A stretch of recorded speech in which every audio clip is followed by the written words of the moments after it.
Are you able to see the slide now, or what is there on my computer? Okay. Right. So reasoning more important than facts, which means thinking is mandatory. We cannot reason, we cannot think without asking questions, whether the questions are within our head or we have articulated outside, but thinking is mandatory. Without it, we are not thinking. And to ensure this, to enforce this, I will lie from time to time. And unlike the last session, I will not call out. Okay, so you better be a bit on your toes this time. Okay. Caveat: I will lie only about facts, not about method of reasoning. Okay, so when I'm describing a method of reasoning, I will not lie.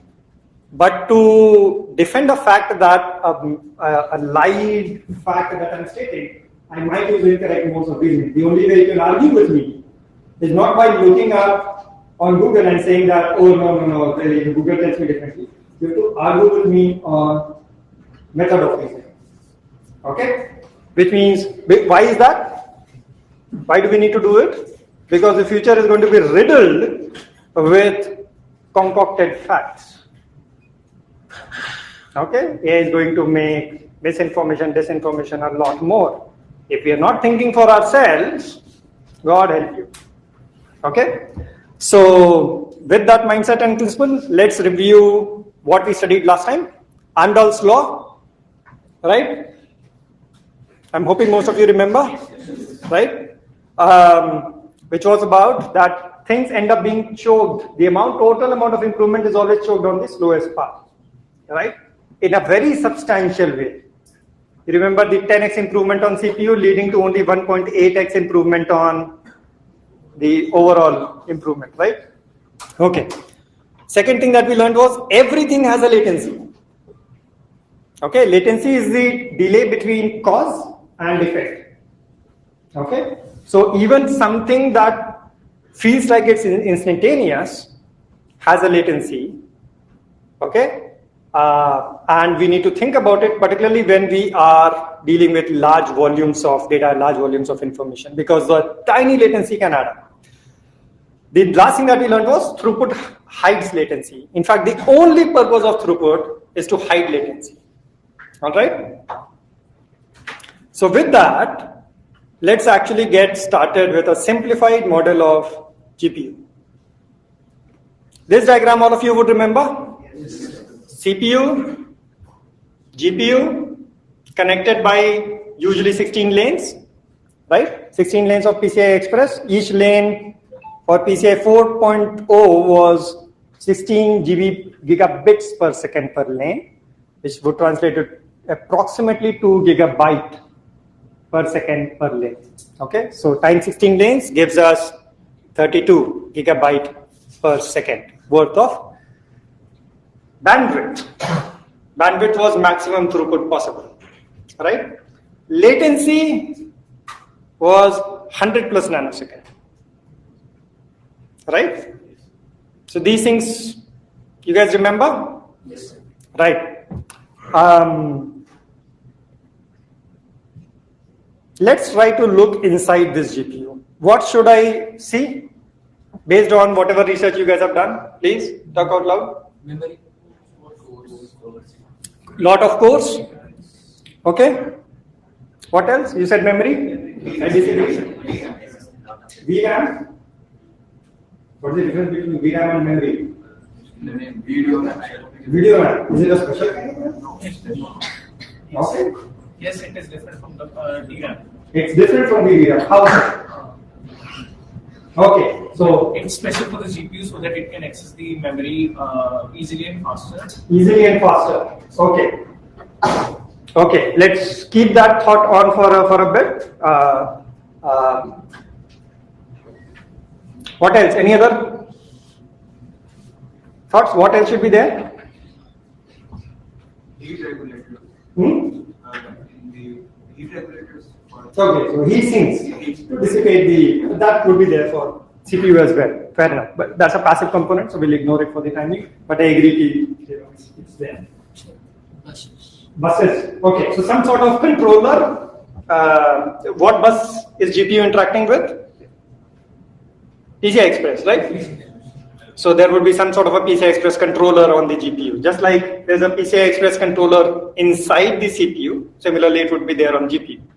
It needs to talk PCI. Ports. Okay, ports on, yeah, so external ports probably here, somewhere here, okay, yeah. In today's conversation, we'll be focusing on the programming mode of GPU, so ports would be less important, but I agree that it's there. Let's talk about memory. I disagree.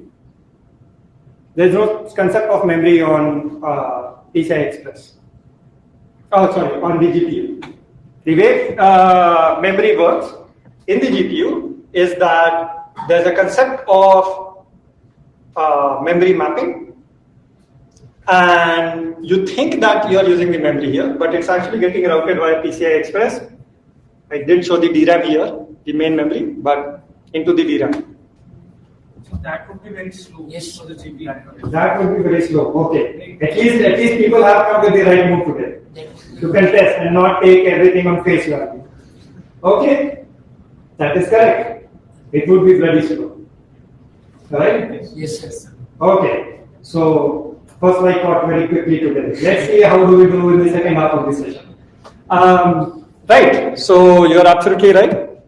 There has got to be memory here. Is memory of GPU faster or slower? Faster. Define fast. Faster compared to going to the DRAM from CPU. Yeah. Lesser latency compared to the memory. Lesser latency. Higher clock speed. Higher clock speed. Sir, the I distance. disagree. Clock speed of GPU memory is actually slower than.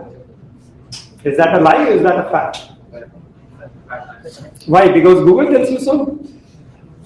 Because the processor inside and the core inside the CPU is much more powerful to do harder operations than the GPU. GPU only does the simple operations. Simple operations. What does that have to do with memory? Operations are not done in memory. Operations are done inside the CPU. You do operations when you access some data. Yes. So okay, but like how does that explain slower memory in GPU? Higher bandwidth. Higher bandwidth. Who said so? Higher bandwidth. And what would that do? Why should we need higher bandwidth on GPU? There are tons of calculations. There's more things than we can do. Right, so a lot more calculations. Yes. Right? Yes. Okay. What does that have? Okay, so bandwidth so the memory bandwidth is likely higher. Although we've not completely nailed down our reasoning yet. We'll do that during the course of this thing. But what is certain is that it's likely. What is likely is that the bandwidth is high. Latency should be lower than, should be lower, right?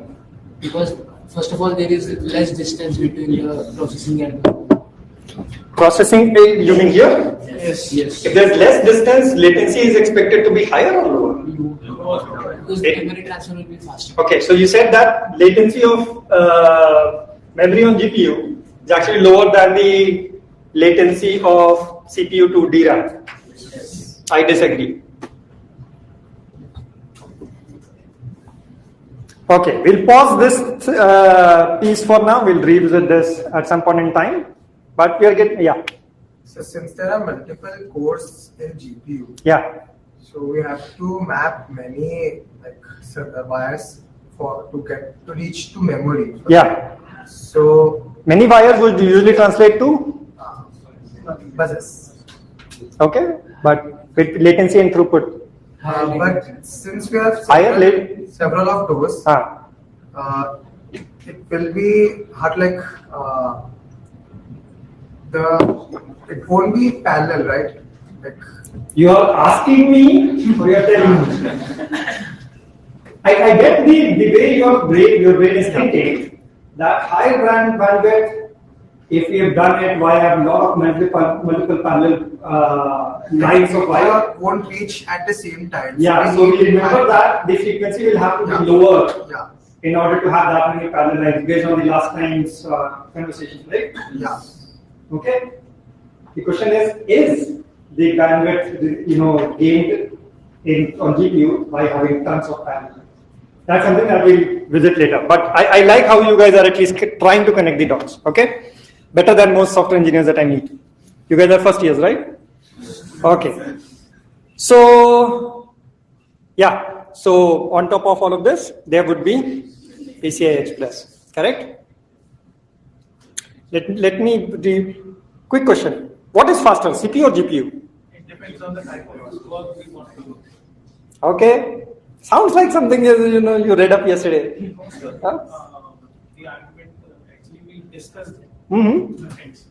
We thought GPU was faster, but we learned that CPU is more powerful than GPU. Okay. Doing complicated things. So that's why we'll need CPU to do more heavy tasks that requires more logic than the computation power of CPU. So did any of you test this or did you just believe it? Just believe this. We've got to apply our own minds.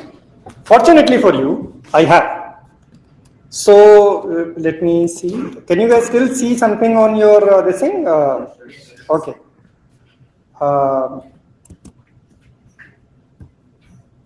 We see the slides. So this is just your slide set. Okay, got it. So I should reshare to. Yes, sir. Yes. Got it.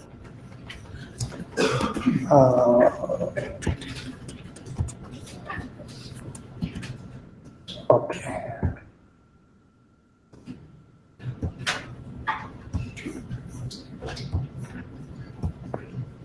Can you see things now? Yes. All right. In the you have to bring this over. Yes, thank you. Thank you. I feel really like an oldie here. Okay. All right. So I've written a piece of code. It would be available on the same GitHub repo. Okay. So let me do this. What did we want to check? Which is faster, right? Yes. So I have multiple tests. I'll do a basic multiply test. We take a vector. We take a large array of numbers. How many numbers? 10 million. And we run it with maximum parallelization. Okay. For the timing, let me actually do minimum parallelization. We'll talk about it. But right now we are comparing what is faster. Right? And when we are comparing that, would you have like one person fight with 10 people at the same time? No. It should be fair, right? One on one. Okay? So when we are doing one fight, there's a CPU versus GPU fight. Okay? Let's actually make sure that we are testing one core of CPU with one core of GPU. Minimum parallelization. Okay? Let's compare. Okay? So CPU has taken up 19 milliseconds to perform a multiplication on 10 million numbers. GPU has taken kitna? 4.10 nanosecond about. No, it's 1.4 seconds actually. It's ms, not a nanosecond. So can you increase the font size? Yeah.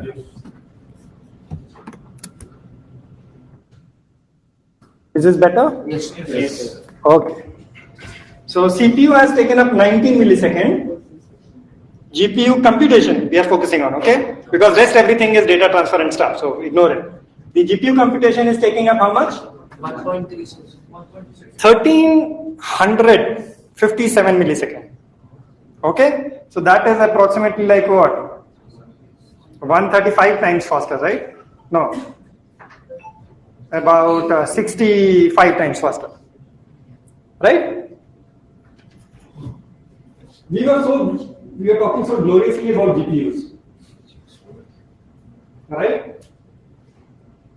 As a lot of you had correctly read and understood, GPU's power lies in its parallelization. Now let's do the same thing with maximum parallelization. Okay, I'm sort of jumping the gun here a little.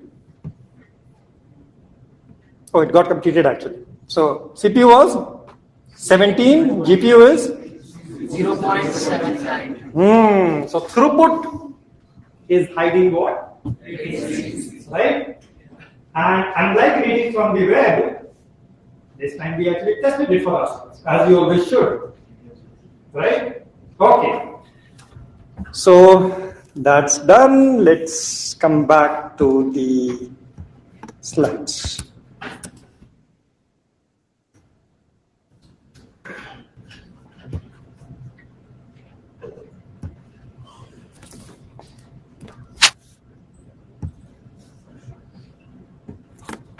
Okay, so we had done this. All right, so we did a quick check. The GPU's individual core ends up being much slower, and we validated it for ourselves. Much slower than the CPU. The power of a GPU lies in parallelization.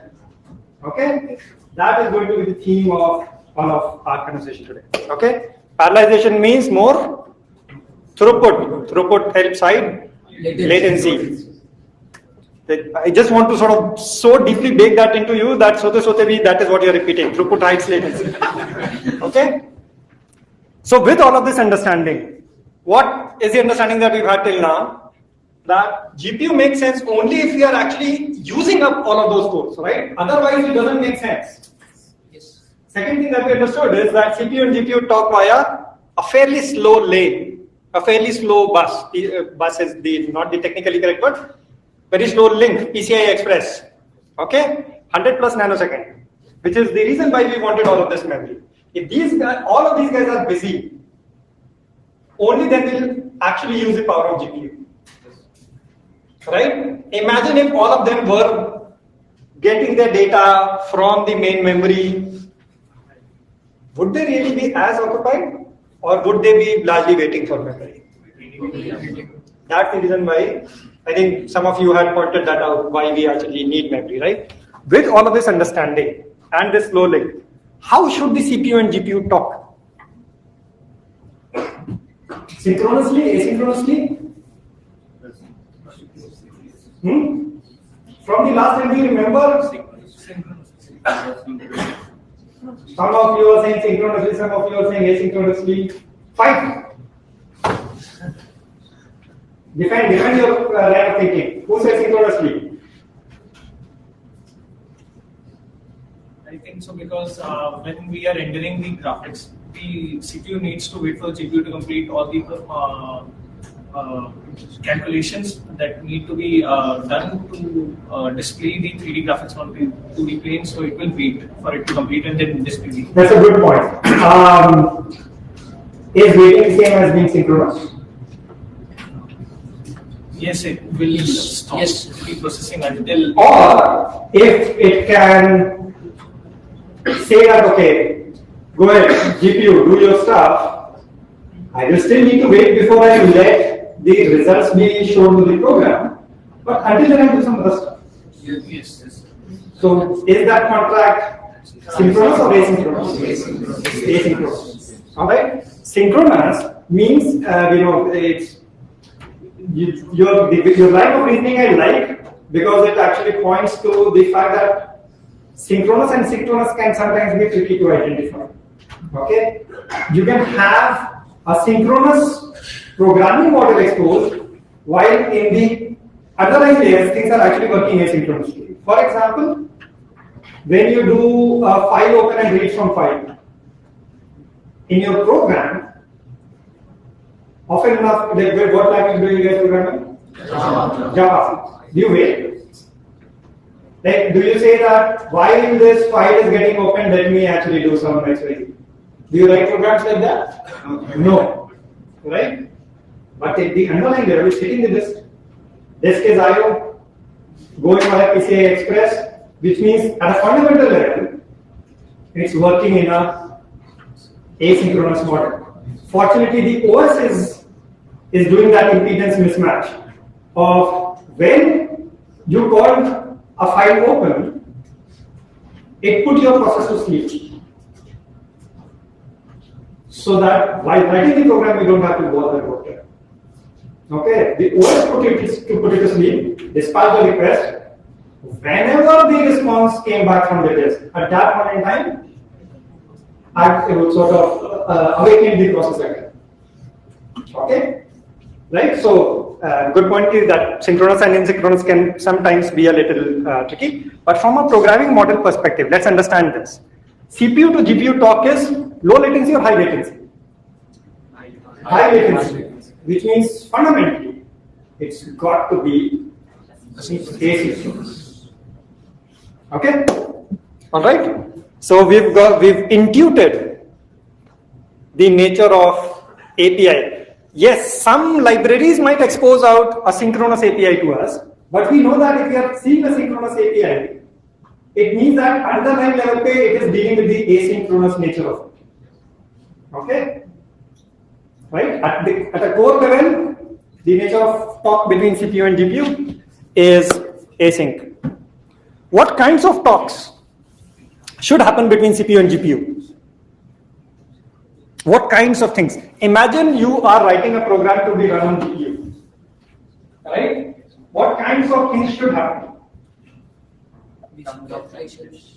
Okay, so there's some code should get executed on the core, right? What else should? So there is the coding part of it, right? There's some code thing that we have to deal with when we are writing a program, right? What else? Reading the result back. Yes, so that is one thing, which means that transferring data from what is here back to the CPU memory, right? Good example. What else?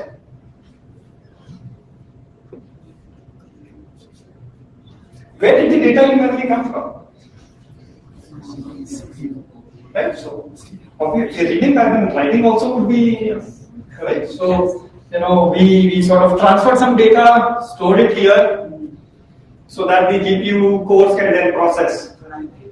Once the data get processed in the code, then it gets stored in the memory to set back to the CPU. Does it work like? So see, cores can only do calculation, correct? Cores can only do calculation. Calculation is done on some data always. Almost always. I'm not getting to exceptions so much, but almost always, the calculation is being done on some data. Okay. Say for example, that data could look like here's a set of objects in a three-dimensional space. Like I've represented that then in some data structure.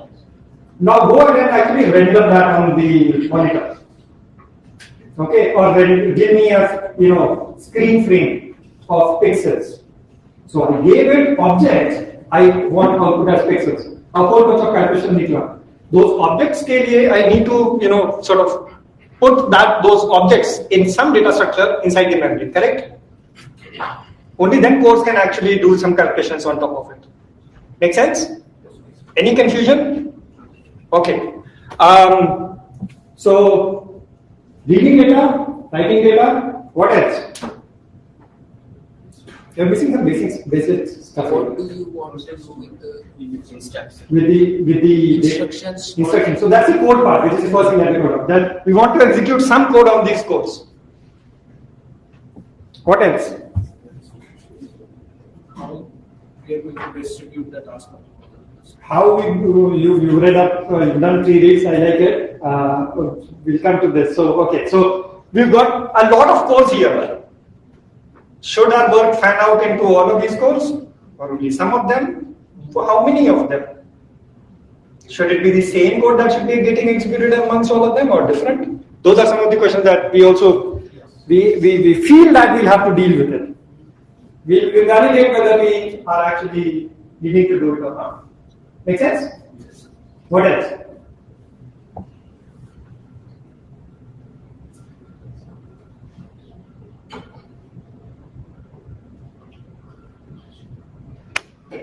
There are some other basic stuff. One is obviously initializing it, which means reserving resources. Right? Okay. Another one would be before we can actually transfer, write to this memory, we need to be able to do you guys have read C or not? No C. Okay, so you guys have read Java, right? So you do a new sum object, correct? Yeah. Remember Java, Yeah. right? So when we do that, some memory gets allocated in the DRAM, and the object some information is written in it, right? Similarly, a new or a malloc kind of a thing should exist here as well before we can write. Yes. Make sense? Okay, so these are some of the things that we need to deal with. So let me see if all of these have been captured. Initialization we talked about, memory alloc, dealloc, data transfer, both to and from, and executing code. Okay, so all of the yeah. How many cores will we use? Who will tell that? Would that be CPU or GPU will decide? That's an open question which we discussed just some time back. How does all of these things actually, like, how do we distribute our workload amongst all the cores? It's something that we need to deal with. It's something that I'm currently treating for the purpose of this session. I'm treating it as part of executing code. We'll talk about it in that. Okay, so let's talk about the first one, initialization. What should initialization actually look like? That's actually super straightforward. This is the actual code. Okay. All of the pieces of code that I'm showing you right now are a part of a file called recmultiply.html. There are two files that I'll be uploading to the repo, recmultiply.html. Sorry. So that HTML file is a self-contained. You only need that single file. It contains the code, all of the code, the end-to-end code of vector multiplication. Usi ka ek snippet is what I'm showing you here. Okay. So we get reference to an adapter, graphics adapter, and we get access to the device. The device is what we are mainly interested in. Okay, this device acts as the entry point for all of our calls to GPU. Okay, API looks super straightforward. This is the boring part, initialization. Okay, no major rocket science to this. Any questions here? Shall I move ahead? What is die doing? A die is a function that I have written in that file. It logs an error and throws an error so that there is early exit from the program. Similarly, log as well, I guess. Log is also a function that I've written. Yes. Okay. These are the only two utility functions that I've written in this file. The second one is GPU memory allocation and data copy. Let's look at that. Remember, device was our primary entry point. So what we do is, you'll come across this notion very, very commonly in GPU program. We allocate a buffer. Okay, you remember that memory? We are allocating X amount of space here. Okay, the device.create buffer is the API through which we actually allocate. So that memory is now become available to us. We cannot write on any random part of the memory, right? That would be a huge issue. Okay, we specify the size of the memory and we specify the purpose of this buffer. Okay, why is purpose needed? Food for thought. You guys think about it in your own free time. All right. In normal programming, you don't end up, whenever you are allocating memory, actually don't specify the purpose. Right? In GPU, you end up doing so. In your free time, read up about why that is the case. But abhi ke liye, just assume that karna hai, just because the people want us to. Yeah. Maybe it is because different cores are designed to have different kind of uses. So it will, in the code execution, it will reserve those cores which are relevant to our purpose. Good point. Yes, that is actually the correct explanation. The reason why we need to specify purpose is because when we have allocated memory, there are different kinds of information we might want to store in that memory. Okay, some of that information needs to be stored in a certain way for hardwired pieces of logic, hard circuitry to be able to operate. Okay, so when we specify the purpose as that information actually goes and gets stored in a certain way in a particular area. Okay, we are using a fairly general usage sort of a thing. This is like a storage space. We can store anything in it. Okay. Other kinds of storage purposes would be like texture, also storing vertex objects, texture objects. These are graphics programming related concepts that we'll not be talking about in this session. Okay. Just wanted to give you a sense of why purpose is needed. Yeah. So when the memory is elevated on the GPU, Yeah. By what factor the size is defined upon? So so you specify it in byte lengths. Okay. Yeah. So in this case, remember we were multiplying an array of number. The problem we are trying to solve is vector multiplying. We take a vector and we multiply it with the same number. Each element of that vector we are multiplying with the same number, right? We need to be able to store that vector in the GPU memory so that cores can act on it, right? Of what size should be that memory? Vector times vector ka byte length. Okay. So we are storing 32-bit numbers, which means every number is 4 bytes, which means that the byte length would be 4 times the size of the array. So for 10 million arrays, 10 million size, we'll have 40 MB data. Vector is the array, right? Vector is the array. Vector array, we know these interchangeable things. Someday we should also discuss maths.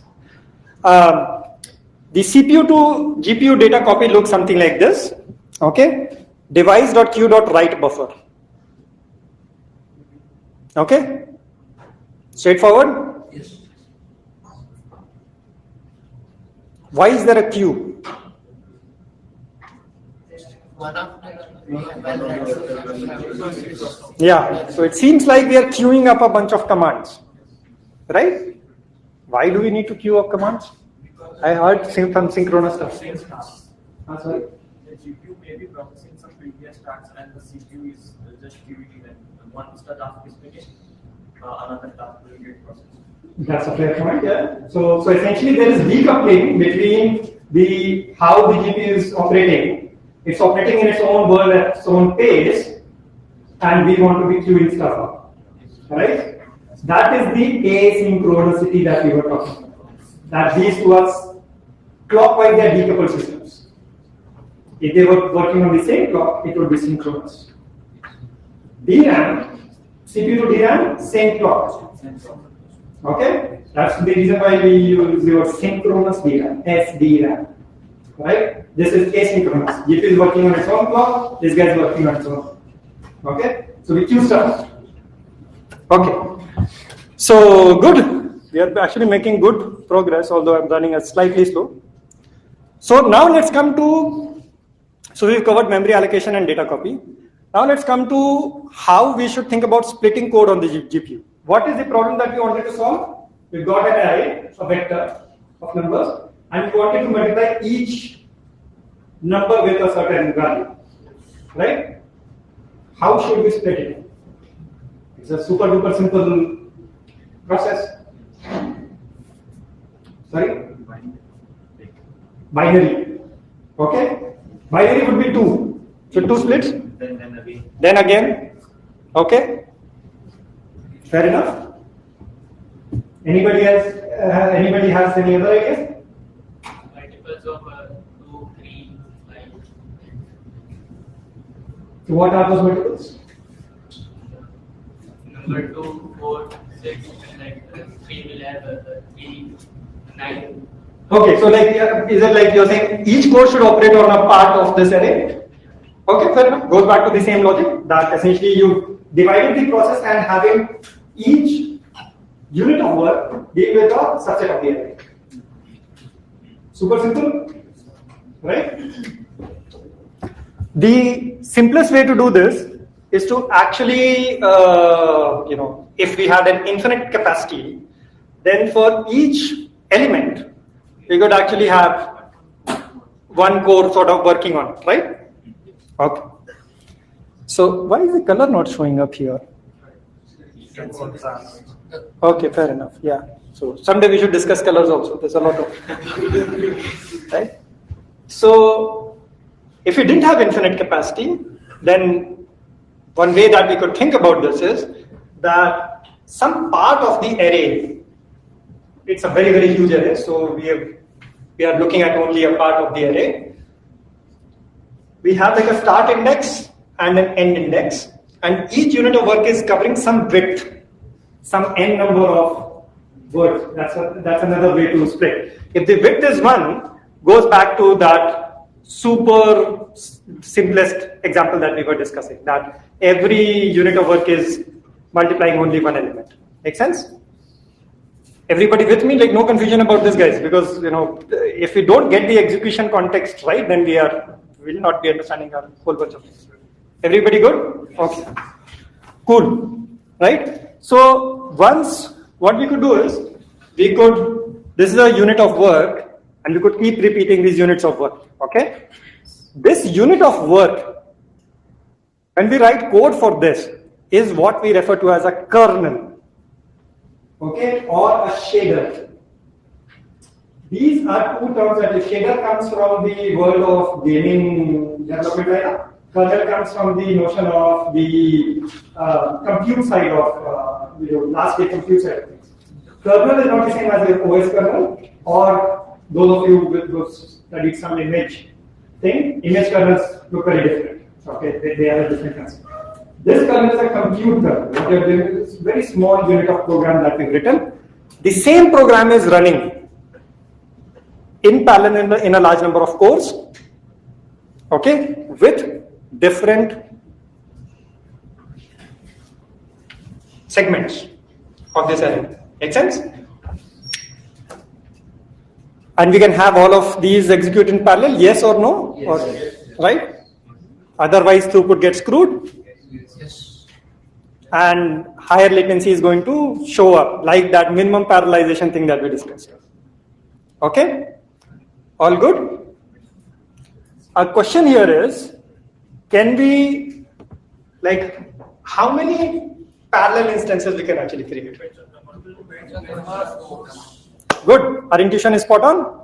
We'll discuss exactly, some of the details in the second half of this session. This is what a kernel actually looks like. Okay, you will find this code in the file that I mentioned.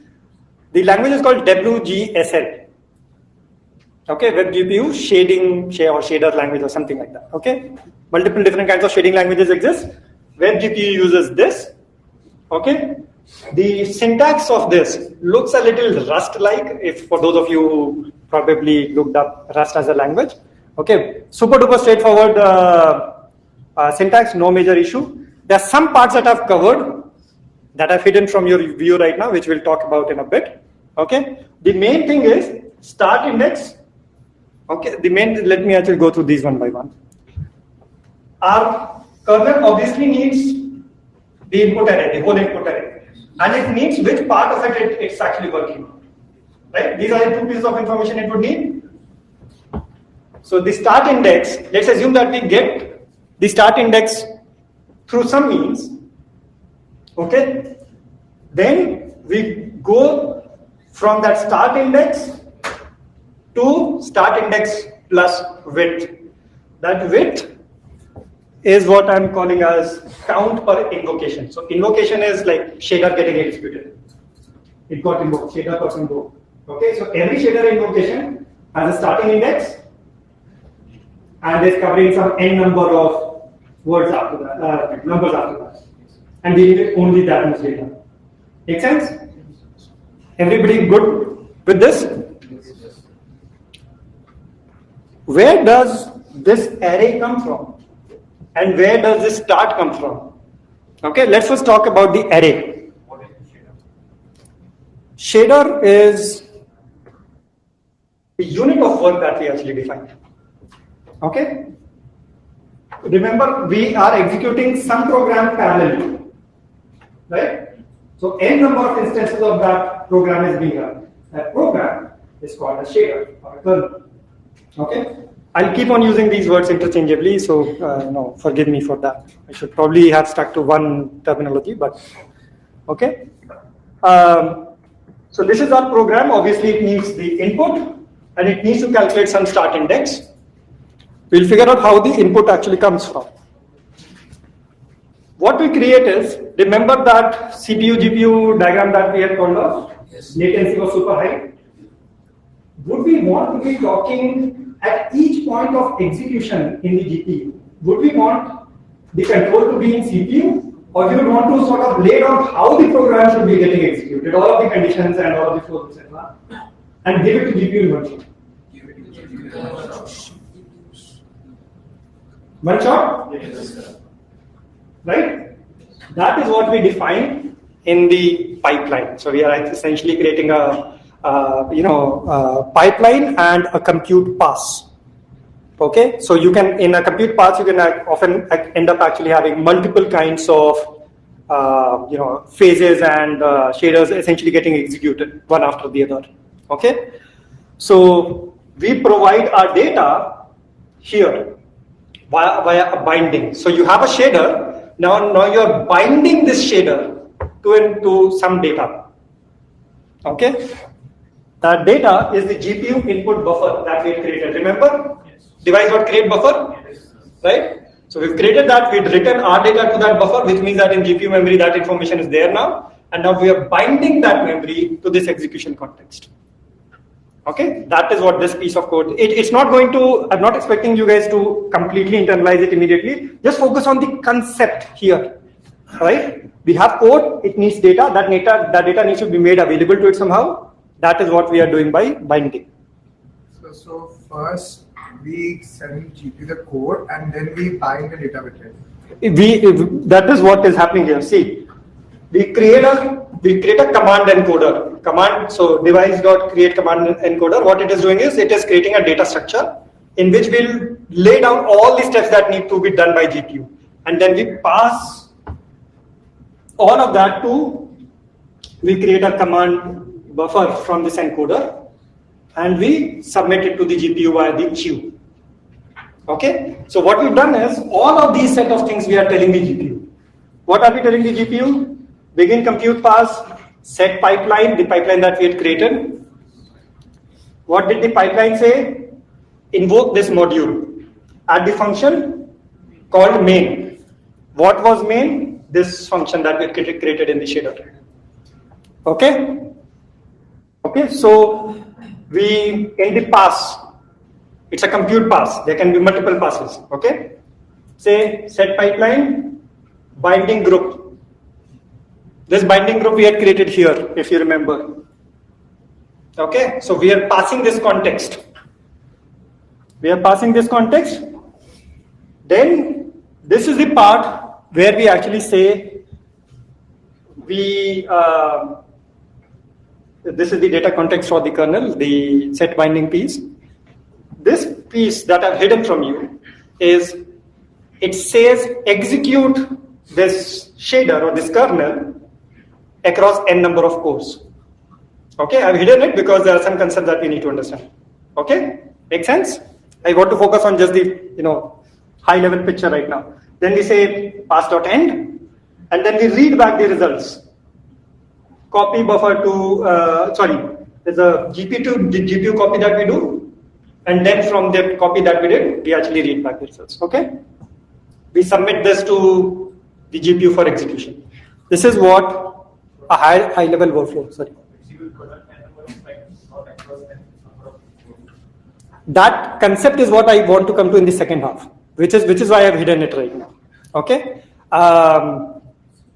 Okay. So this bind group thing, do you guys notice, is how we are passing the context, the data with the code. That marriage needs to happen. Okay, that is what we are doing by this set bind group. This is a very important thing. Okay, so here if we go back, if we look at this is how the data is being made available. Group 0, binding 0. Okay. Do you see this? The lower half of the code, bind group. Do you see binding 0? That binding 0 is what we had seen here. It is telling the GPU that you would find this data in this part of the memory. Okay? And we are saying group 0, this group 0 is coming from this binding group 0. All good? This is the zeroth bind of the zeroth bind group. Yes. There are several binds. Yes, you can have multiple binds, and in each bind, you can have several bind groups, and each bind group can have multiple bindings to it. Okay? And then the data transfer from GPU to CPU looks something like this. The memory that we had actually copied our data to inside the results to inside the GPU, we use this function map async. I cannot get into a lot of details of map async because it will have to I'll have to explain MMIO to you guys. Okay, but you guys can read up about it yourselves if you are interested, or you can talk to me separately, and I'm happy to explain out of curiosity. Okay, so map async and then unmap. Between these two, this information this GPU memory is accessible to us for reading. Outside of these two, that memory is not accessible. It's a very important piece to bear in mind. Okay. In this particular code, all that we are doing between this is validating that multiplication happened correctly. Okay. That is all that we are using this for. Super basic example. What is GPU to GPU? GPU to GPU copy. So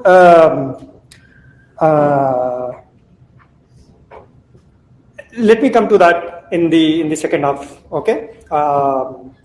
Yeah, let me do that in the second half. Just remind me if I miss that, please. Okay. So Yeah. in those previous code, how were we getting the access that like once we have the bind on, in this bind we have the data array. How are we accessing the array? How are we accessing the array? You are accessing the array as array name bracket index. Index, like those blanks we had. Like we had two more blanks in that slide. You mean the part that I had hidden? Yeah. I have not hidden the array access part. I have hidden only the figuring out the start index piece and the bind group. Bind group I later exposed. The array index part was actually quite visible. Okay. So we will go through the code in some time. All right. So yeah, I'm running late. So demo you guys had already seen, but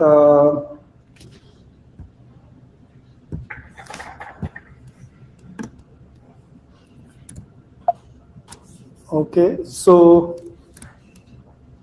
this is the actual file. Sorry. All right. This is the file that actually. All right. So when you load this file, there's a bunch of things that we do. You can go through this file at your own convenience after the class. All right. But it was snippets from this file that I was showing. So go through this file to understand the end-to-end workflow. But in this session, we were focusing on the concepts at a concept level. Initialization, memory allocation, writing to memory, writing the shader code, binding the shader code with the data context that we had actually written via bind group, set things up in a pipeline and a compute pass, send it to GPU for execution, wait for GPU to complete, read back the results. This is what every single GPU related code does. Focus on the concept, don't go to the exact code. Concept-wise, if it is clear, you can always keep referring to the code. Okay? Initialization, memory allocation, writing to memory, whatever input data was needed, kernel code, binding the kernel code with the memory that we allocated via bind group, set up the compute path and the pipeline, enqueue to GPU for execution, results, yeah. Okay, we'll take like a 5-minute break. I'm very sorry, it was delayed by 10 minutes. We'll try to make up for it in the second half. Okay, we'll take a 5-minute break. In the second half, we'll focus on some of the details, behind the scenes things of how these things work. Okay, all good, we are good to go? Yeah, we're good to go. Okay, all right. So, immediately after the class, I'm actually going to do a GitHub push. As soon as possible, I would want you guys to actually check out those two files, clone the repo and check out those two files, rec multiply and the other one, which was, what was its name? Something. Huh? No, the repo is public. That QR code that was there? Okay. I'll send you guys the link on WhatsApp anyway. Okay. So, I want you guys to actually check it out. I am running a MacBook Pro. Okay. I would love to see what some of the results are on different laptops. Okay. So, please do post on the channel with some results. Okay. Both CPU and GPU results. Would love for you guys to compare with your friends as well and try to figure out why exactly are the differences there. Make sense? All right, let's get started. So this session is going to be slightly heavier. I'm sorry. This will go into a little behind the scenes of how these things get executed, because only then can we truly understand why they behave the way they behave. And remember that from the API perspective, there was one open piece right now, which was the how those individual shaders should get scheduled on the course. Right? That was an open piece from the previous session, right? Okay. Everybody with me, or like sort of zoning out now? Okay.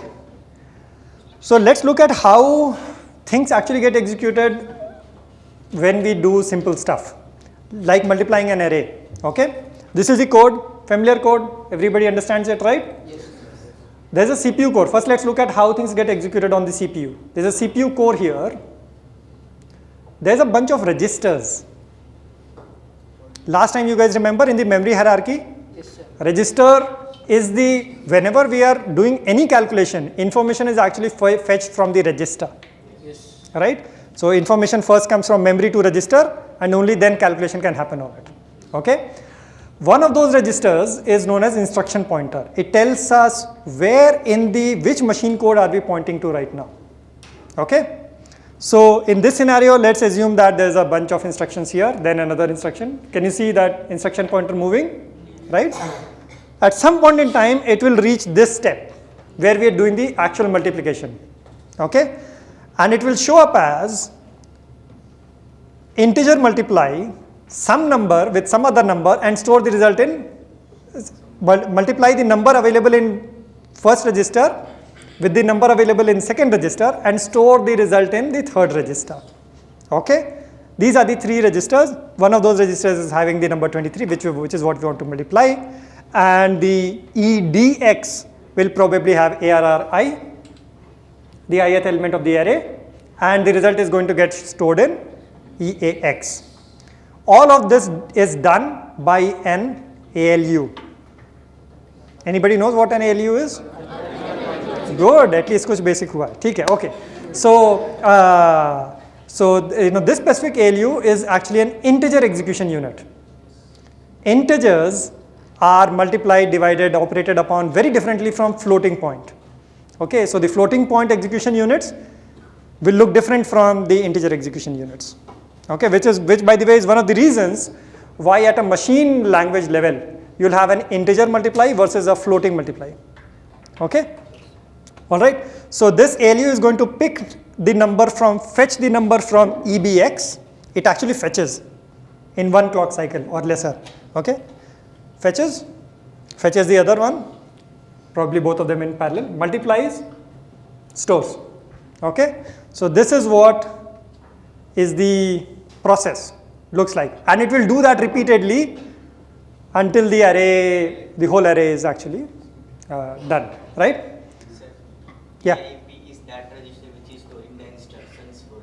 It's storing the pointer to the instruction. Which instruction? Okay, so depending upon the architecture, it may store the instruction next to be executed or the one that is currently executing. ARM has an interesting thing where it actually points. Let me not get into that. But yeah, I mean, essentially it's pointing to the instruction that needs to be executed. All right, so it will keep on moving step by step. What is happening here? What is my main compute unit? That is my ALU. Okay, this is what defines my compute horsepower. Computing specifically, calculation. Okay, this is what is known as SISD. Single instruction, single data. Okay, so we are going through data one by one. And if we are going through instructions one by one, we are going through data one by one. Okay, so if I have to do twice the number of, if the array length doubles, my time would double because it is going through it sequentially, correct? Yes. It is doing twice the number of calculations serially, so the time would double, right? Okay. Yes. Should we validate it, or for by face value? We have applied some reasoning, but we should also validate, right? Huh? Yes. Okay, so let's validate.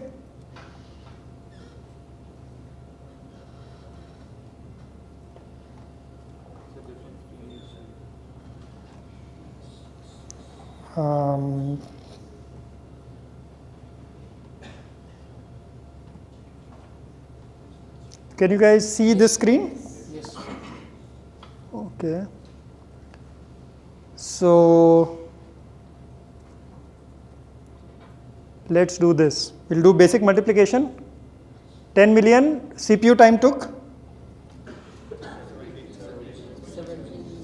So 20 million should take approximately, right? So CPU time is doubling. Did GPU time double? Yes. From 0.85 to 1.7. Yes. Okay. But here's the thing. Let's do 1 million. CPU is 2.8. Take note of the GPU also. CPU time. GPU didn't double. Just increased by a bit. Yeah. CPU time doubled. Right? GPU time didn't. Intuitively, what might be happening? Yes. Right? The GPU might still have some more compute capacity left in it. Yes. Remember, CPU is going through serially. So even if there is spare capacity, that is still lying idle. उसका कुछ नहीं कर सकते हम लोग. Right? So we are still going to go through it one by one. GPU on the other hand, because we are always maxing out the parallel, specifically I've coded it in a way that maxes out parallelization. There are some more capacity left. उसमें deploy कर दिए. In the puri that we were making, there was still more space left for throwing in, going back to the example from the previous session. Make sense? Yes. Okay, so let's come back to the slides. All right, so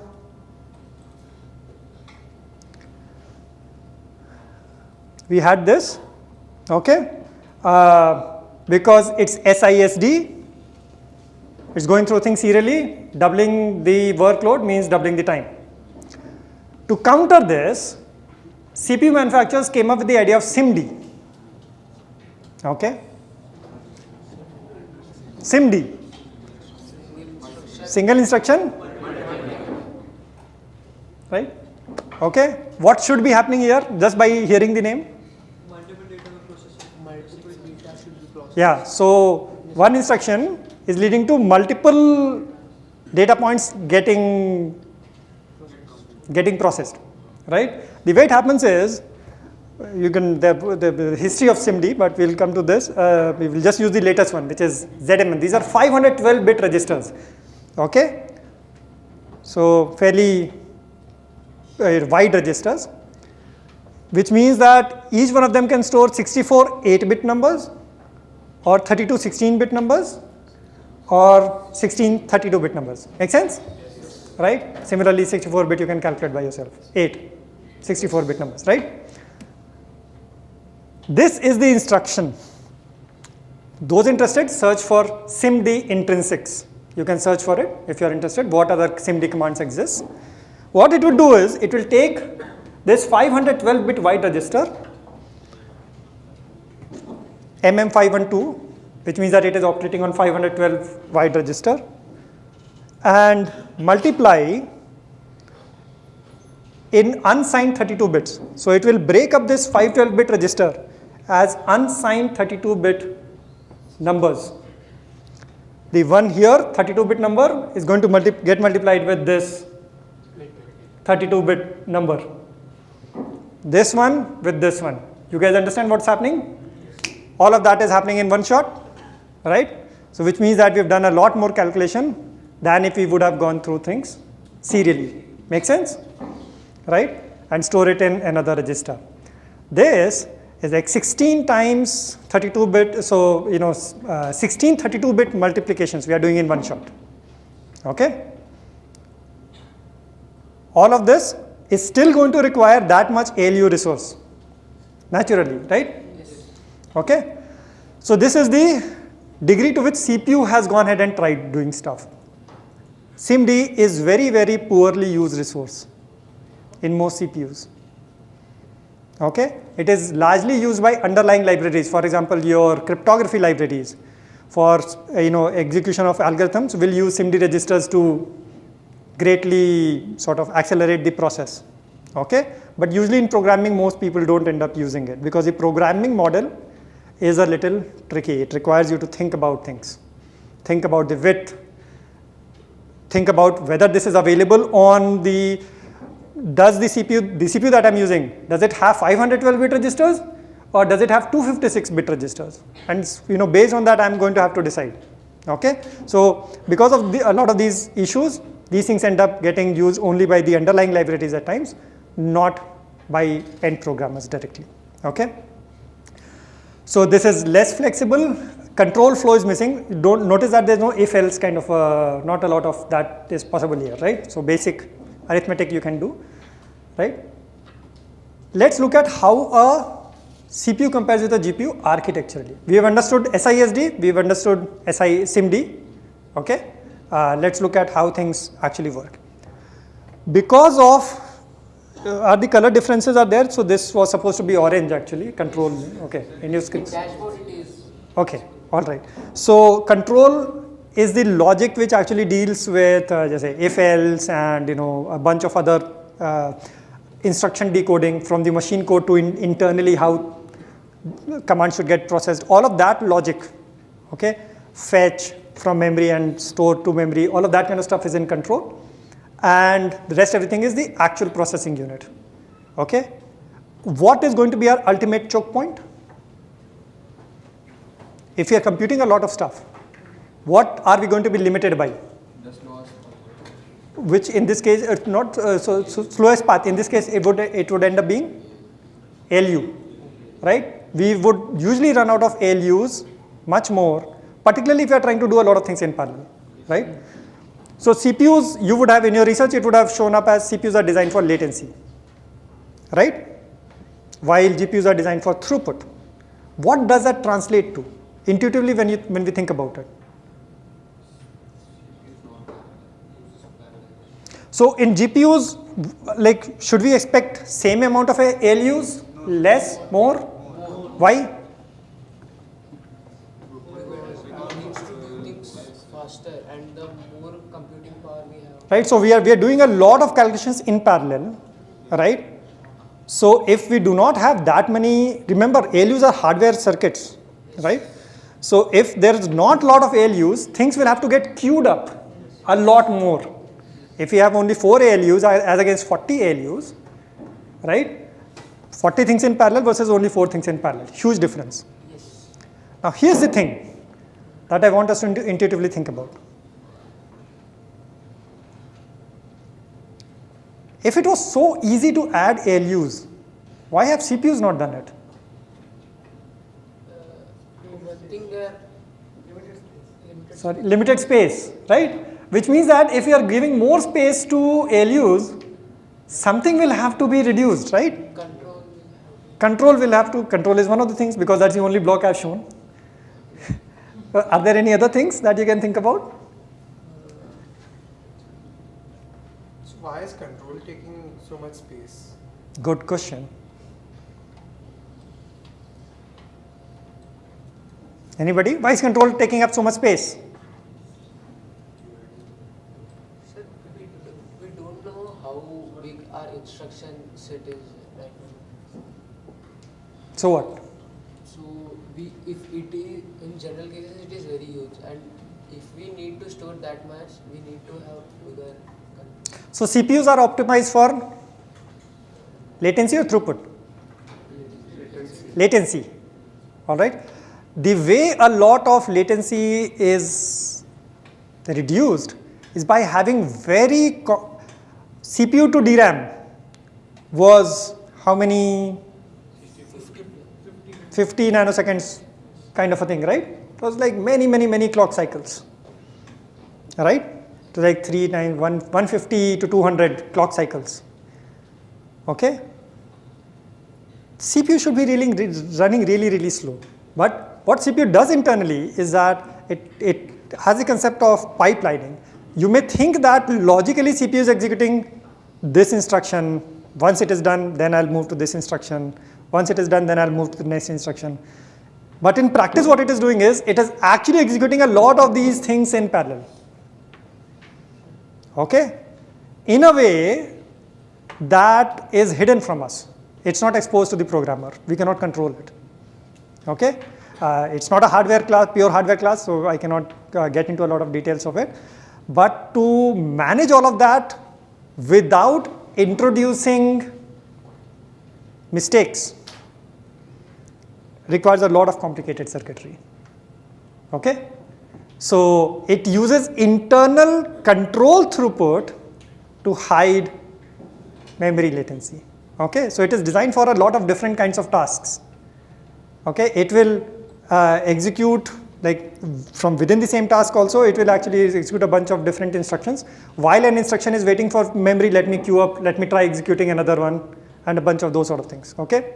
So that's the reason why control is really thick, because control logic is how it actually tries to hide latency. Make sense? So that's really thick, which means that in GPUs, if we were to increase ALUs, and like a few people were suggesting, control were to be very limited, what does that mean?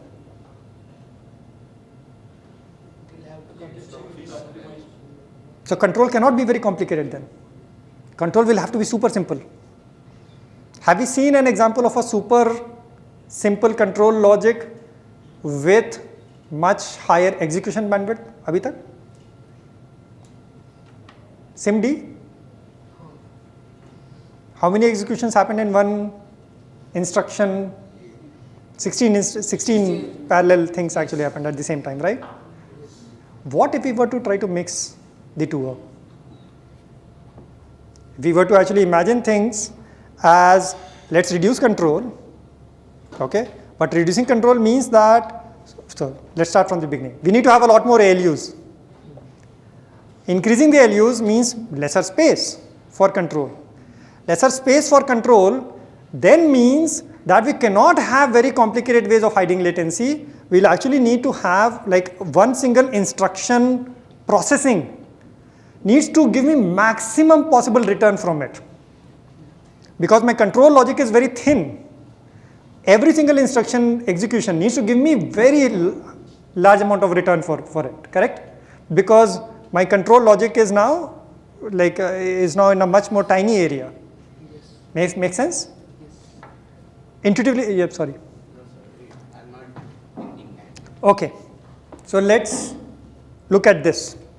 All right, GPU is actually filled with ALUs. That's the intuitive feeling that we have, because it needs to execute a lot more things in parallel. Each one of these ALUs, each one of these ALUs is taking up some space, which means that there's lesser space left. Now, something has to give.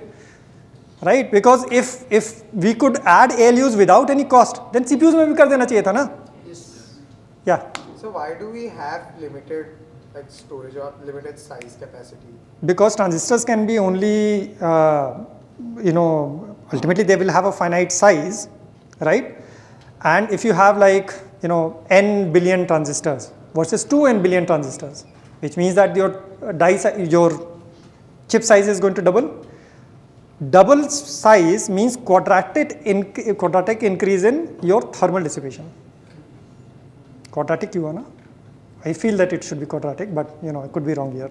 Okay, so Okay, so that means that much more heat then I'll have to actually focus on removing. And cost is another constraint, that the bigger the chip, that much higher the cost. If we ignore the cost, will it be viable? Of course, there's a company called, what is the name of that full wafer-sized chips? Cerebrus. Cerebrus, right? Yeah. So there's a company that actually, chips are manufactured like there's a wafer of silicon, okay, and you sort of imprint the circuit on that wafer, and then you cut things out. Okay. There's a company that essentially uses almost the full wafer as one chip, or a fairly large part of it as one chip. Okay. So those things are there, but those are like a little more niche hardware architectures. All right. Let's focus on this for now. Control logic is very limited, okay, because we've given space to a lot of ALUs. If control logic is very limited, I cannot rely on fancy control logic to maximize my return on instruction, correct? I cannot rely on control logic to maximize the return on instruction. I'll need to rely on something else, okay? We've seen one example of that in SIMD, where what it was doing was one instruction actually gets hardwired into multiple things happening in parallel, right? What if we were to try to marry the two? Okay. This is what a GPU core actually looks like. A whole bunch of ALUs effectively. I'll talk about what these different ALUs do. Very thin control logic. And we've got a fairly large set of register files. Okay, because lots of ALUs would mean that much more registers they need to be able to process, like pull data from, correct? So we've got fairly much larger number of registers than in CPU.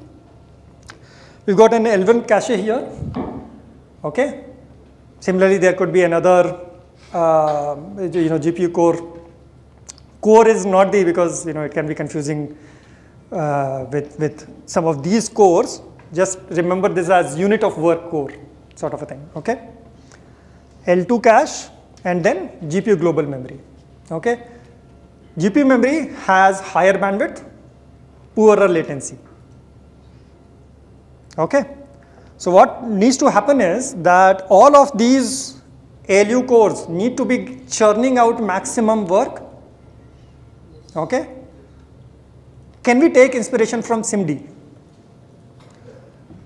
What if one single instruction leads to exactly the same step being executed on each one of these cores? That's one way for us to think about it, taking inspiration from SIMD again, right? If SIMD was multiplying 16 32-bit numbers, okay, it means that 16 ALU units were actually being used, ALU units which have the ability to add 32-bit numbers. Make sense? Right? You can think about resource capacity in that way, because ultimately those additions will still need to be done somewhere. Okay? So it's not like, just you can sort of, it is not happening magically. Those additions, that many number of additions needs to be backed by, compute capacity. Okay? So here, one of the ways we can do it is by we can have thinner control by making sure that all of these are moving in lockstep, just like in SIMD. One instruction, all the cores are processing the same instruction. That's one way for us to think about it. So if, for example, I have, let's say, 16 shader kernels, every shader kernel is going to break down into some machine code, right? Okay. Every kernel is going to break down into n number of series of steps. If I'm having 16 shader invocations happening in parallel, they are running in parallel, 16 of these ALUs are moving in lockstep. At the end of it, I will have 16 getting done in one shot. Because they are running in lockstep, instruction processing for each ALU is being done in only one place, correct? Is that making sense? Let's look at what this looks like in practice. I'm going to call each kernel invocation or shader invocation as a thread. Okay, so I have 5 threads running here. All right, each thread has a dedicated register. Remember that very thick register file exists. Okay, so data is available for each thread in one cycle. Okay, one particular instruction, let's say add instruction is done. All of these threads, one individual thread is getting run on one single ALU core. Instruction being passed by that control logic. Okay, the control logic sort of decoded that instruction and told the cores what to do. And because 16 cores are doing the same thing that the control unit told them, we are now getting a better bang for the buck. Correct? Than if we were doing things in a SISD fashion. Make sense? Okay? With me, not with me? Okay. So this is known as SIMT.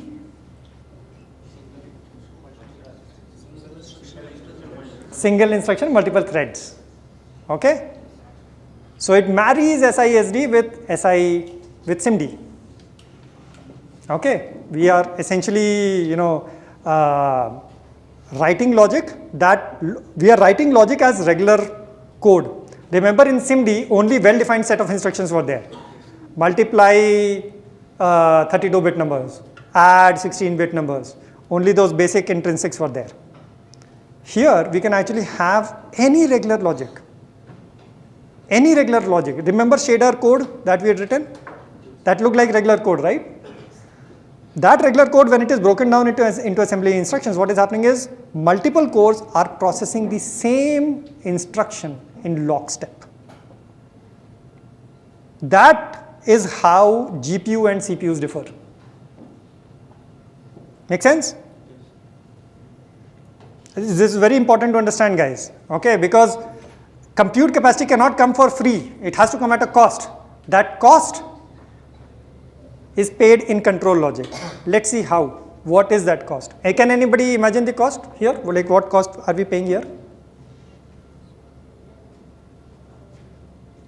Let's see. Let's say there are a bunch of threads, 5 threads running. One instruction got executed, another instruction got executed. All of them are happening. Control unit says, execute this instruction, execute add, execute multiply, execute subtract, execute load from memory, blah, blah, blah. Okay, so each one of the cores is just keep on doing what the control unit is actually telling them. At some point in time, they encountered an if instruction. Okay, the condition is going to be validated by all the cores. Okay, for those, what happens from here is very crucial, so pay very close attention. If any one of you is zoned out, this is now the time to get back into the zone again. If condition got executed, some of these threads are going to give me true, some of the threads are going to give me false. But the instructions are getting executed in lockstep. So what happens? Control unit is just telling, control unit is sending a set of do this now, do this, do add, do multiply, blah, blah, blah. Okay? If condition encountered, a branching has happened. What would happen? Two of these, the first 2 threads, let's assume they got a true in their condition. The other ones got a false. These guys get blocked out. We call them masking. These guys get masked out. Why? Because the true condition cannot be evaluated for them, because the data that these guys are working on, the data that these 3 threads are working on is different, and for them the condition turned out to be false. Okay, which means if the condition is false, they cannot be logically executing the condition in the if code. It has to be in the else code, right? So they get masked out. They are sitting there idle, not doing anything. Okay. Similarly, it will keep happening until we encounter an else. The moment that happens, The first two get masked out, and the others keep moving. The ones that had been masked out earlier. Make sense?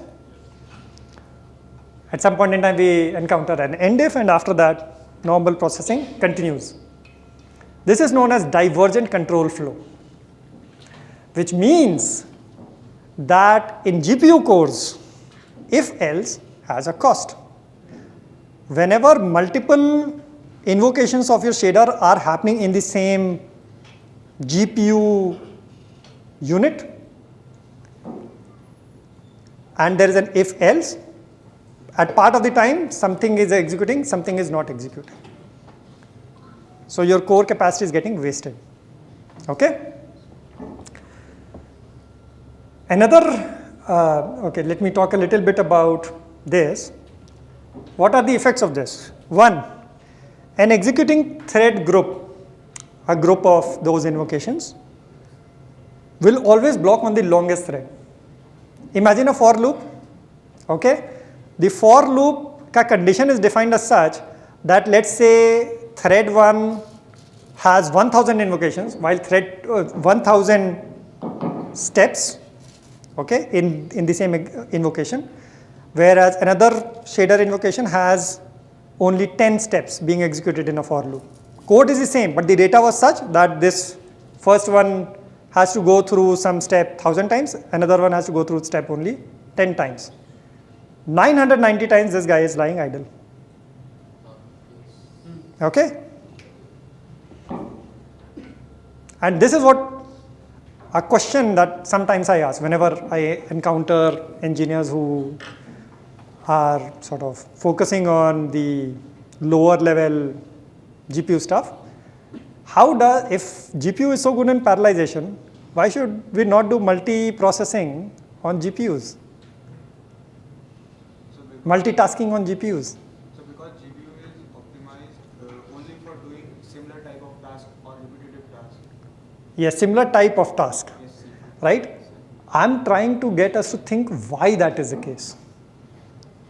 The reason is GPUs are good only at data parallelization. If data logic being completely different, things will get screwed up, as we are seeing if else. Okay?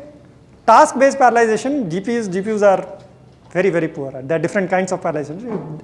You can split up data into same logic, but split it up into different data.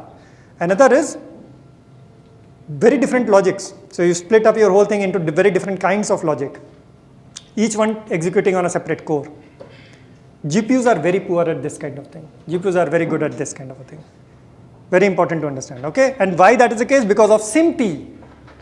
Because within each core, things are executing in lockstep.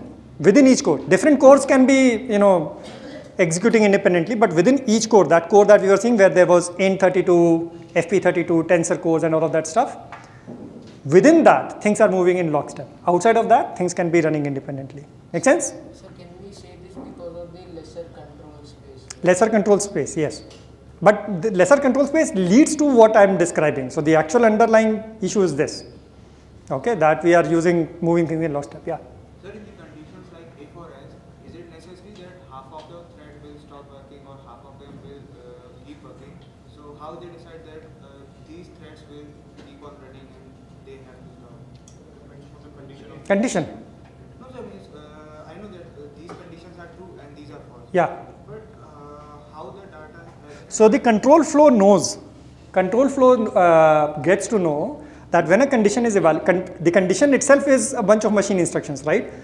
That machine instruction is going to have something like compare this number to this. If the comparison is true, then this is the machine code that you need to jump to. If the condition is false, that is the machine code that you need to jump to. At any point in time, the control logic is going to have to pick. Control logic is only one, so it will have to pick one of them. It picks the first one, starts executing, because it knows that for the other threads, the jumping that they have informed the, logically speaking, they have informed the control unit that I need to jump to that thread, that location, that machine instruction. Control flow, hold on, pehle ye wala karna hai. Okay, so it will start moving on this, and when it has completed this, it will start executing on those. Make sense? Yeah. What if we have a break condition? Break condition is also a logical, like control divergence, right? So break condition is essentially bypassing a series of instructions, correct? Break condition always leads to a jump effectively in a machine code. Okay, so every jump is essentially a potential for control flow divergence. Okay, so that will also behave similarly. Yeah. So how does CPU handle this? How does? Same code. Oh, good point.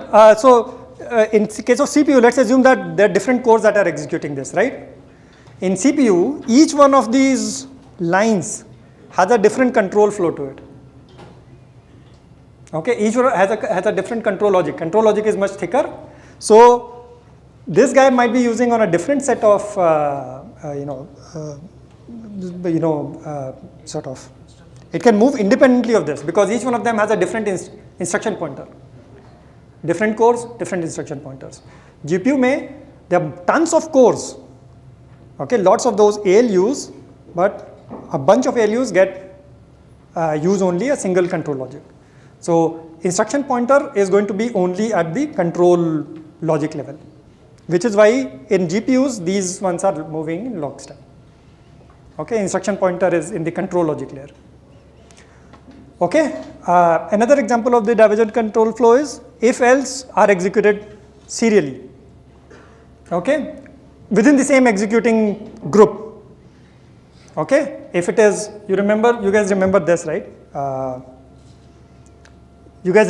right?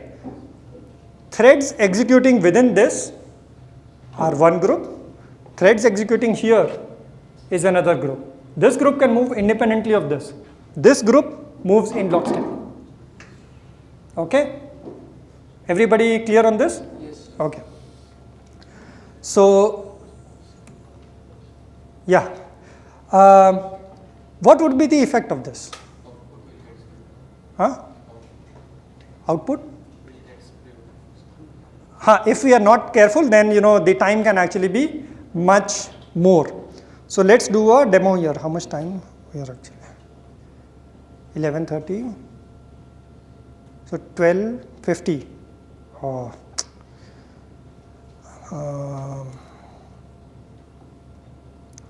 Let me still do the demo because I think it's a very important thing to capture. So we are back to this. Okay, let me clear the logs. Font size is visible, right? Yes. So let me do a heavy. This kernel does heavy computation. Okay, so in every step it is doing a fairly heavy calculation. What do we mean by heavy computation? Means every kernel invocation takes more time than, in that if condition, there's a lot more time being spent as compared to light. Like we have more if else? No, more calculations being done. No, not a lot of if else. Okay. CPU time taken 119, GPU time 1.2. Okay. Let me do heavy every 10 elements. In the first one we were doing for every element. In the second one we are doing for every 10 elements. What do you expect? CPU के case में by 10 times. And in case of GPU?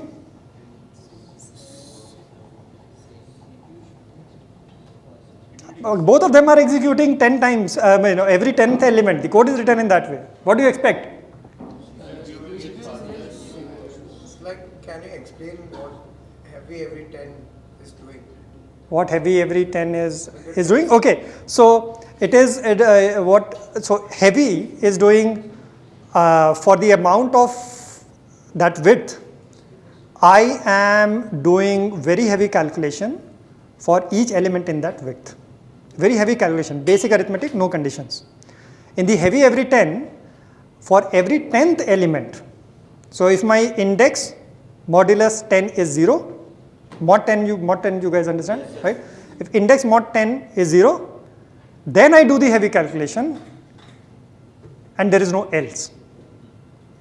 If index percentage 10 is 0, I do heavy calculation, otherwise no.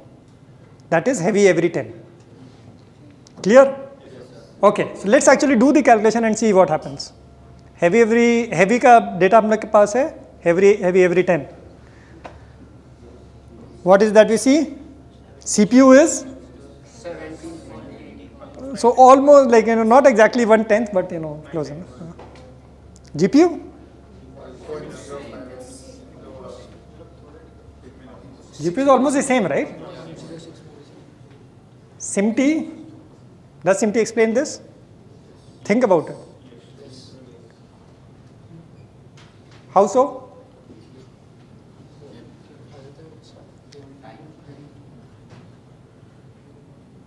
How so?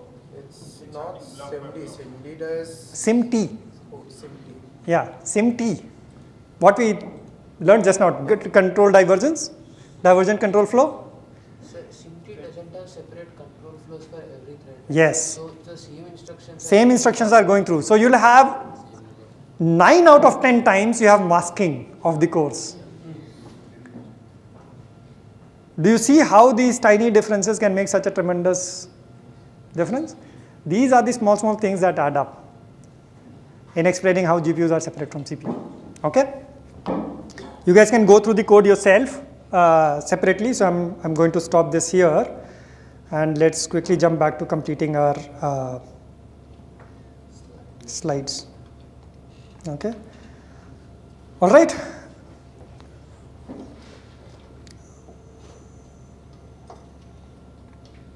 Okay. Let's come to grouping kernel invocations. Most important last part. Baki everything is actually a bit of a good to know type pitches. This is what the GPU core actually looked like. Okay.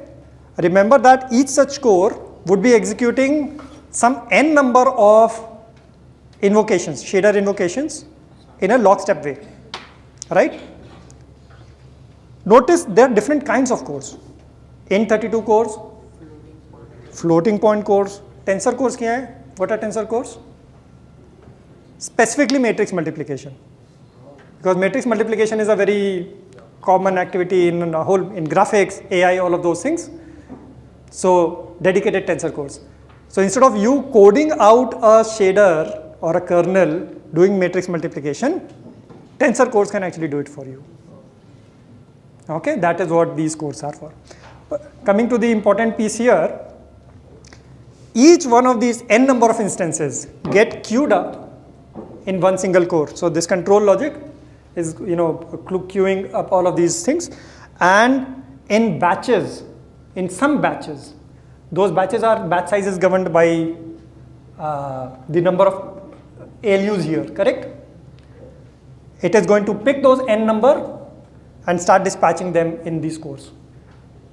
Okay, one batch done, tuck, pick, next.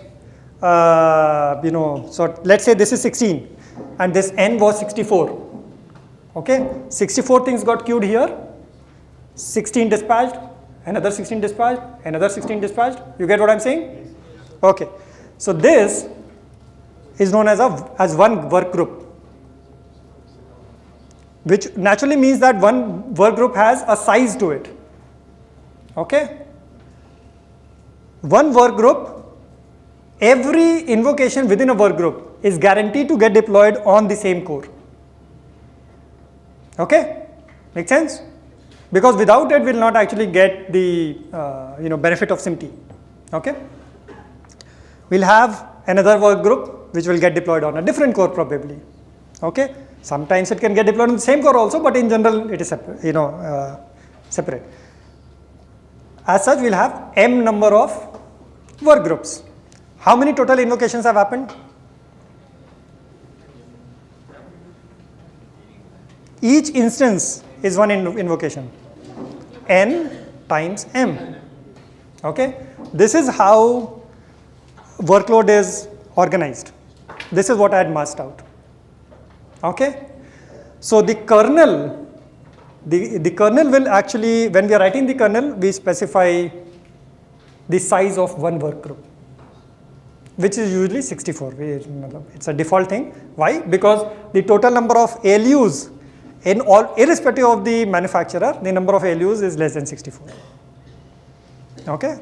So WebGPU also tells you what is the maximum number that you could, what is the maximum value of n that you could give. But you can, usually 64 is what you end up putting up, because even if the ALUs are 16, there is a backlog that has been created. Advantage of backlog? There's a backlog that is created. Whenever there is a memory fetch instruction that is getting executed, say for example, we want memory. That memory is going to take time. There's memory latency even on GPU, which is by the way higher than the CPU memory latency. Okay? While it is waiting for that memory to be fetched, पीछे के threads can be scheduled out.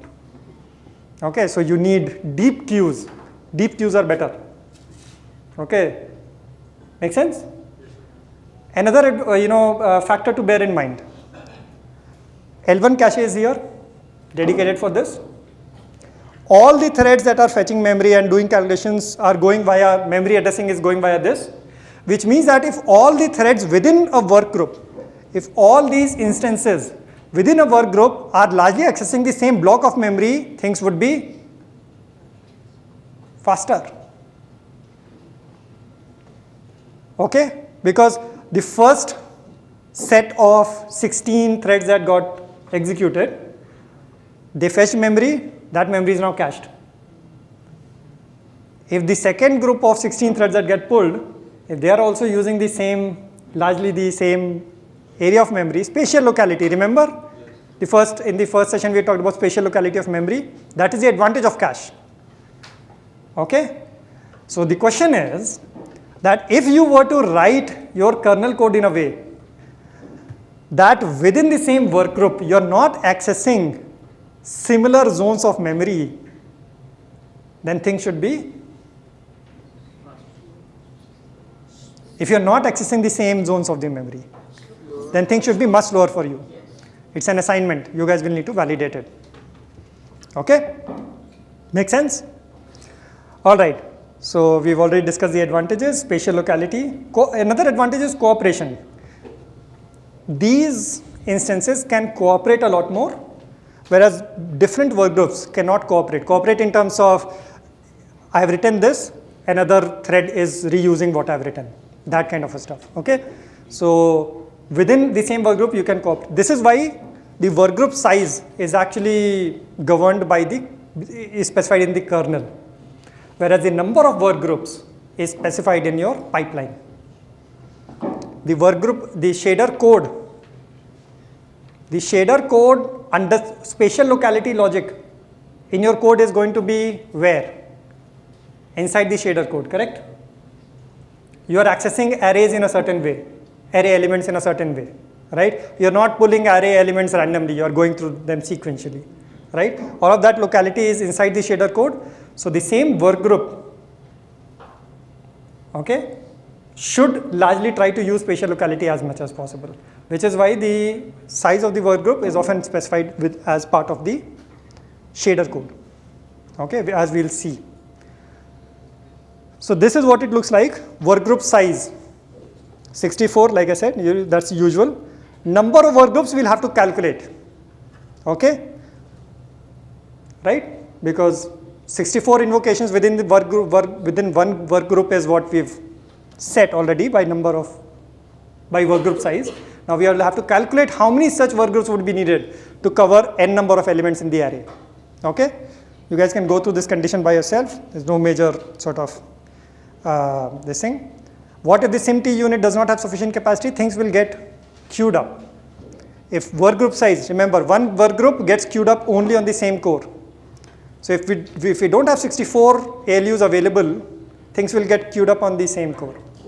Okay? Revisiting this. The group and binding stuff we had already covered. This is what I had hidden. Work group size. Okay? And add compute means this is a compute kernel, compute shader. There are different kinds of shaders. Compute shader. Okay? the way WebGPU works is it gives you a global ID. Okay, you can also get a local ID. Global ID is what is the in this mth work group. What is the ID of this instance? N times m minus 1 plus 2. Make sense? Right? So that gives us an ID. It gives, at runtime, it gives the shader invocation an idea of where in the overall organization am I sitting in. Using that, I can calculate which is the part of the data that I need to act on, which is what we are doing here. We calculate the start index using the thread ID, using the global thread ID. Okay? I'm not going to spend a lot of time here. You guys can read through the code. It's actually fairly straightforward. Okay?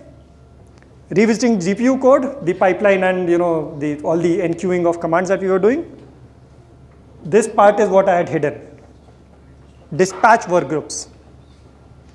Remember, workgroup size is inside the shader code, whereas the number of workgroups is part of the pipeline. The pass logic. Okay, so these many workgroups are going to get dispatched. Now the GPU driver is going to go figure out how to actually spread it out into cores. Make sense? I'll skip this for now. GPUs for AI. AI is nothing but matrix manipulations. Okay, which means it is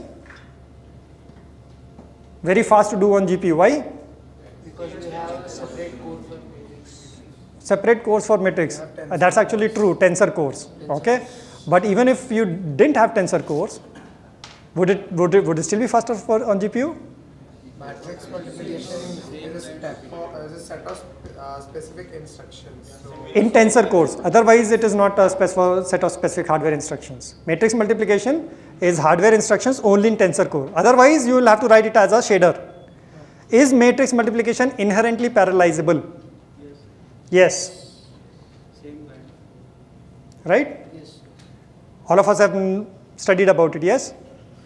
And all of AI calculation happens on GPU tells us that it has to be parallelizable. Yes. But have we actually validated for ourselves that it can actually be parallelized? No. Like always, we have actually taken the learning from somebody without actually assessing it for ourselves. That is also an assignment. You will implement matrix multiplication on WebGPU. You will write kernels that actually do matrix multiplication. That is the best way to actually get familiarized with the code base of WebGPU. Okay, the code I'll put out, I'll send you guys the link. Write out a kernel that actually does matrix multiplication. Okay, tensor cores do that same logic in hardware. Just like that SIMD intrinsic, there is actually a single instruction FMA which actually can do it at a matrix level. Okay, neural engine. This new concept has actually started. And Apple being Apple, a lot of information is not available. GPU cores is actually shader cores we've heard about. RT cores, again, hardware, cores that are hardwired to do ray tracing. Okay, so ray tracing you can also implement in software by yourself, but to accelerate it even further, RT cores. Okay, the shading language for Apple is Metal. Okay, the shading language is actually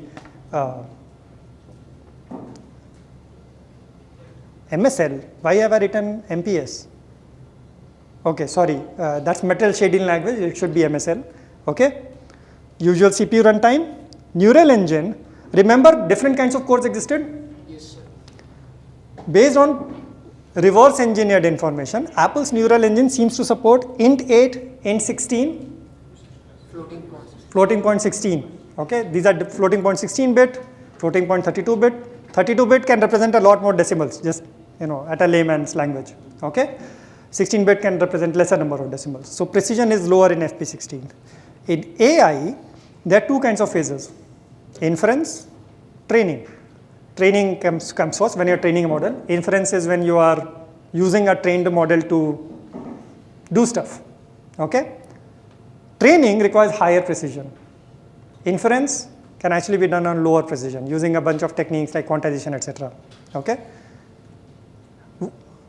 No FP32 would mean neural engine would be good or bad for training? Bad. Low precision. Okay? You currently take it on face value. Whenever you go through AI course, you guys can understand this better. But for inference, it is fast. So Apple has done a trade-off that I am, by sacrificing FP32, I'm actually giving more core space, more number of ALUs for inference, like int calculations or FP16 calculations, okay? So these sort of designs we say as inference preferring designs. Inference is fast by trading off training. Make sense? Okay, most NPUs follow the same, consumer NPUs follow this. Higher end GPUs like NVIDIA H100, etc., you'd find a lot more FP32, a lot more tensor cores, all of that stuff. Okay, because training is a big, it's designed for that kind of thing. So if you're using H100 for largely inference, you are essentially doing a little bit of poorer ROI. Okay, little bit, not a lot, but just saying.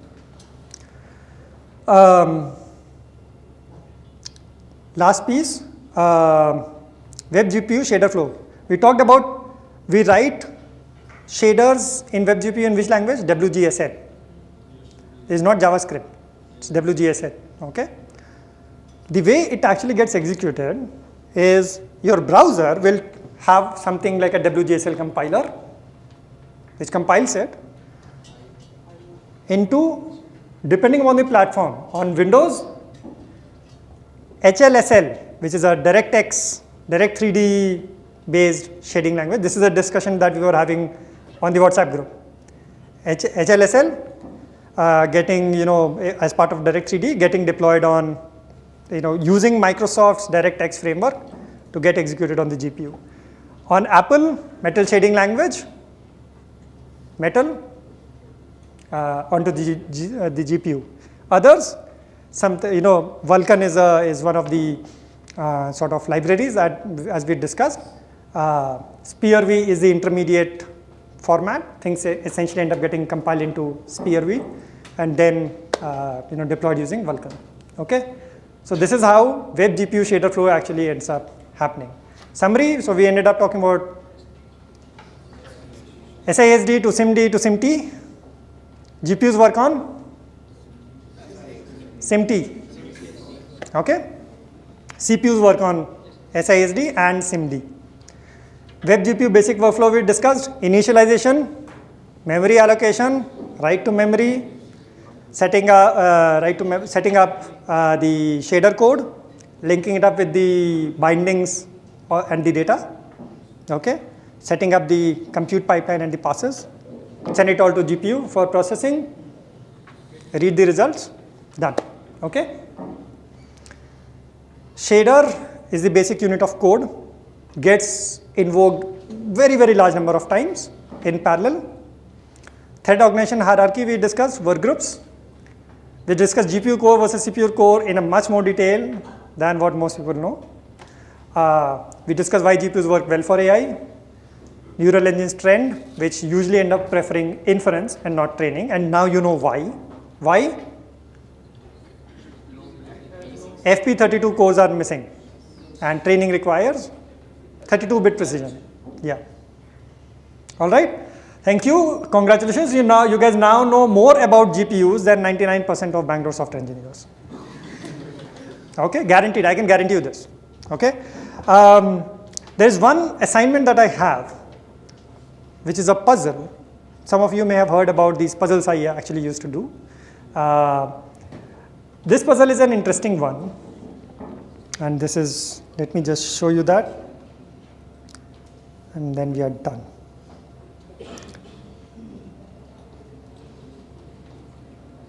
Okay, we are back to this screen now, right? So let me clear the logs. Let's look at index add mul. What does the test description says? This mixes add and multiply. If the index is even, we add. If the index is odd, we multiply. Okay? There is some result that we get. Actually, sorry, let me do it 10 million times, because my machine is a little fast. Okay, so I ran this now, right? Yes. 10 million. Yeah, okay.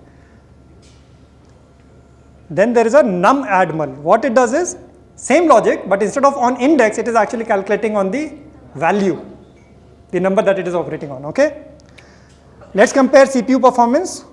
24 went to 54, right? GPU went from Same.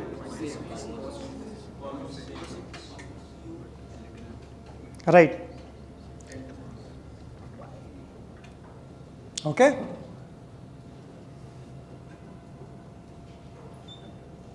Yeah.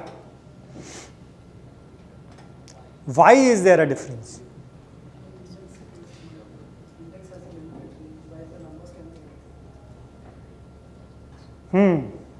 Answer is not easy, which is why I'm specifically calling out this as a puzzle. I'm not going to discuss the answer here. If any of you actually figure out an answer, you should write a blog about it. And you could be a little famous inside your circle. Okay? It's not a very trivial thing. Small hint, this is linked with one of the puzzles I had already put out. I'll share the full list of puzzles. You guys figure out which one is this linked with. It will point you in the right direction, but it will not give you the answer. So you'll still need to think for yourself. If you crack it, do share with me what is the answer, and I would probably give you some award if you figure out an answer. Probably, not guaranteed. All right. That's it, guys. Thank you so much for listening through everything. Hopefully, this was useful.